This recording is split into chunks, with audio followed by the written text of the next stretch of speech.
Mauro César Pereira trazendo a informação. 2,5 milhões de euros. Esse é o valor da multa rescisória do Jorge Jesus com o Al Hilal. CBF já está disposta a pagar essa multa, ainda de acordo com a informação do Mauro César Pereira. Ou seja, provavelmente Jorge Jesus vai mesmo ser o treinador da seleção brasileira. E só passando para o Raí, que ele queria fazer aqui uma observação sobre essa seleção, que o Mauro citou a reportagem da revista Piauí. E aí eu acho que, só trazendo a informação, houve uma grande polêmica, porque o presidente da CBF, há poucos dias da sua eleição por unanimidade, de acordo com a revista Piauí, deu um aumento de 50 mil reais de salário para todos os presidentes de federações do Brasil para 215 mil reais. Mais do que quadruplicou o salário, que já era alto, de todos os presidentes de federações. De acordo com a revista Piauí ainda, teve relações políticas ali com o presidente da Câmara para facilitar na sua eleição na época, que era o Arthur Lira. Relacionamento com o ministro do Supremo, Gilmar Mendes. Então, é uma reportagem, que denunciou ali muitas coisas por parte do presidente da CBF, e foi essa reportagem que o Mauro César Pereira, citou. Ele tem muitas coisas negativas, no seu radar. Ele deve estar uma pilha. Ou seja, ele precisa de uma informação positiva, como disse o Mauro, e aí pode entrar Jorge Jesus, primeiro, porque é ídolo da maior torcida do Brasil, sim, e também porque é respeitado, Raí, por todas as torcidas do Brasil. E aí, antes de falar, do Flamengo, do Palmeiras na Libertadores, falando de CBF, saiu uma notícia aí que a gente precisa citar, gente? Que uma emissora, eu não sei se a Jovem Pan quer que a gente fale nome ou não, então não vou falar o nome, mas está em tudo que é notícia.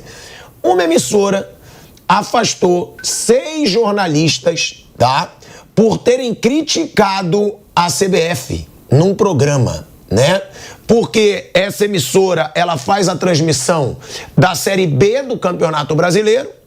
Aí 6 jornalistas criticaram, a atitude da CBF, as atitudes do presidente da CBF, que foram denunciadas pela revista Piauí. E aí, para mim, é por isso que eu digo que é tão bom hoje eu ser tão independente. Eu não preciso de emprego em lugar nenhum desse mercado, que eu acho que é nocivo. Eu acho que é um mercado sujo, podre, onde você tem que ter relação comercial e incluir jornalistas nisso. Então o cara não pode fazer o trabalho de jornalista, não bota um programa jornalístico, então. Então só faz entretenimento. Se você assumir que é só entretenimento, ok, é do jogo, tem uma relação comercial ali com a CBF, ninguém aqui fala mal da CBF. Agora você está enganando o telespectador falando que ele está vendo um programa jornalístico. Ele não está vendo jornalismo, ele está vendo negócio, ele está vendo dinheiro. Porque você afastar jornalista porque criticou a CBF por uma denúncia absurda, cara, juro, é por isso que eu falo, não dá para respeitar o jornalismo mais hoje em dia. Porque sempre empresas tendo interesse, é por isso que eu falo que é tão bom trabalhar aqui na Jovem Pan. Eu falo às vezes absurdos aqui. Nunca ninguém me controlou, sou xingado pelo público quando tenho que ser. Mauro César fala o que quer, Bruno, Raí, Vampeta, Flávio Prado. Olha o que o Flávio Prado fala no ar, gente. Olha o que o Flávio Prado fala no ar. E juro, eu tenho que falar sobre isso, porque pra mim é absurdo por parte da CBF entrar em contato com a emissora e falar, vamos tomar providência, hein? Tem que Série B aí. E é tão absurdo quanto, na minha opinião, a emissora afastar os jornalistas. Vai ser aquilo ali meio disfarçado, daqui a pouco os jornalistas voltam, mas é muito surreal. Isso mostra o que é o nosso jornalismo hoje, muitas vezes, e o que é a CBF, onde você não pode criticar. A intocável CBF, onde você não pode falar o que você pensa sobre ela. Bom, aqui a gente sempre vai falar. E quando não puder falar também, mentira. Juro, se eu sou esses caras, mas aí eu não posso falar dos outros, porque não sei se eles têm a independência financeira que eu tenho, se eles têm a situação que eu tenho, se eles têm a vida que eu tenho. Mas se é comigo, eu falo, eu tô fora. Eu tô fora, só me faltava. Eu não posso dar minha opinião, que é a verdadeira, é a certa, porque a emissora não me deixa falar opinião, porque tem acordo comercial com o clube, então não me chama pra ser jornalista, então me bota pra ser o Mickey, me bota pra ser um fantasiado, um palhaço, qualquer coisa, que aí tudo bem, se é pra ser entretenimento, me pague como entretenimento e eu não faço mais esse trabalho, né? Seria a minha atitude, mas eu entendo muito companheiros que podem depender muito desse emprego, que tenham filhos, eu não tenho filho. Então, são situações totalmente distintas, mas que eu acho que a gente tem que falar. Porque jornalismo, emissora grande, e não é a única não, tá?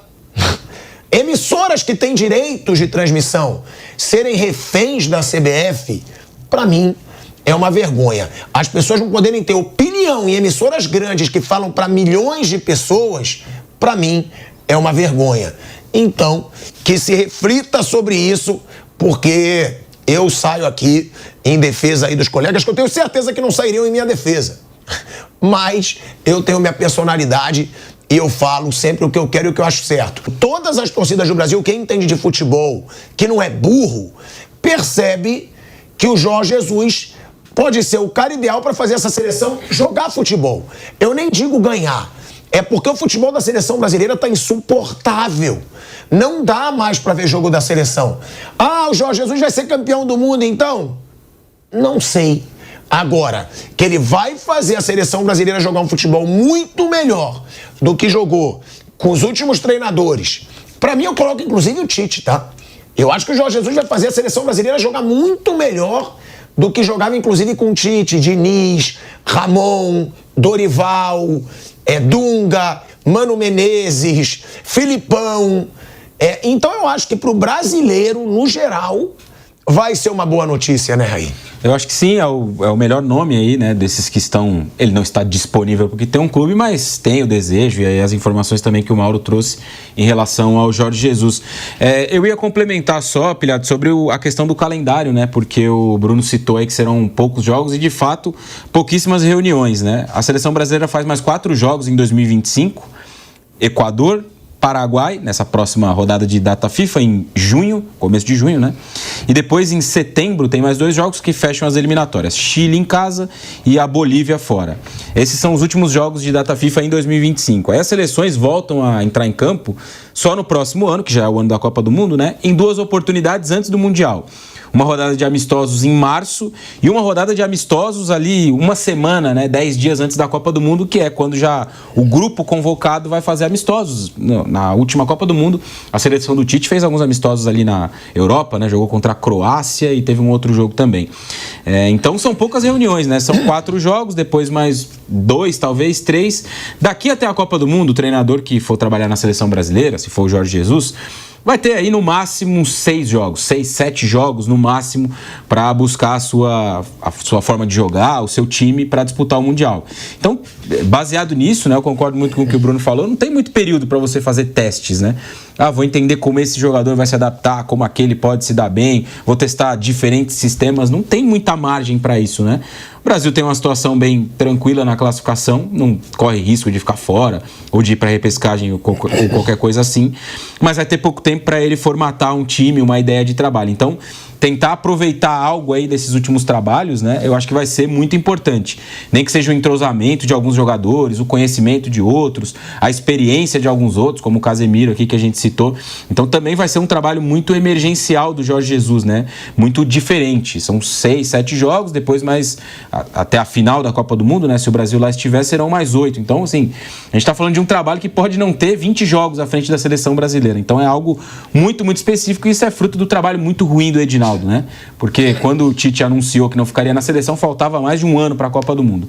E desde então, a gente está falando de dezembro de 2022, o Brasil já teve Ramon, Diniz, Dorival, uma tentativa pelo Ancelotti, outra tentativa pelo Ancelotti e agora, às portas da Copa do Mundo, está tentando fechar um outro técnico.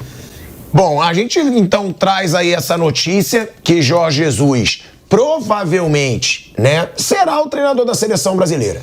Né, o Jorge Jesus tá aí em negociação com a CBF. CBF, de acordo com o Mauro, já topou pagar 2,5 milhões de euros de multa rescisória. Jorge Jesus aceitou reduzir drasticamente seu salário para comandar a seleção brasileira. E aí eu vi muita gente falando, né? Ah, será que a CBF vai contratar o Jorge Jesus por causa da relação com o Neymar? É claro que a relação não é das melhores. O Jorge Jesus vai falar lá, né? Não tenho nada contra o Neymar. É claro, faz parte do papel dele, mas não é a melhor das relações. E que bom que a CBF está ignorando isso. Porque o Neymar, aos 33 anos, na fase que está, não pode, na minha opinião, determinar quem vai, quem não vai ser treinador de seleção brasileira. Então, provavelmente vai ser o Jorge Jesus.